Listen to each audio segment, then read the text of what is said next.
Nak tahu tak 3 step framework yang saya guna untuk susun kempen marketing 12 bulan ke depan? Contohnya kempen-kempen raya, 11-11, 12-12, kempen merdeka dan sebagainya. Yang pertama, decide. Kita ambil satu kalender 12 bulan, kita decide dulu tarikh-tarikh penting seperti tarikh perayaan, cuti umum ataupun event-event khas. Step yang kedua, planning. Okey, kita planning menggunakan framework 5W 1H untuk kita nak jelaskan apa yang kita nak kena buat pada kempen tersebut. Detailing, okey.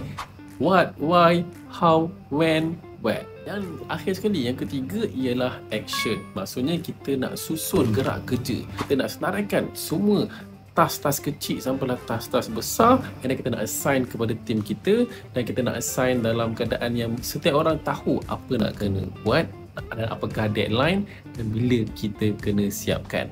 Anda rasa pening? Jangan risau. Saya dah sediakan satu panduan lengkap macam mana nak buat semua ini dan saya kongsikan secara percuma sahaja. Anda boleh klik link kat bio.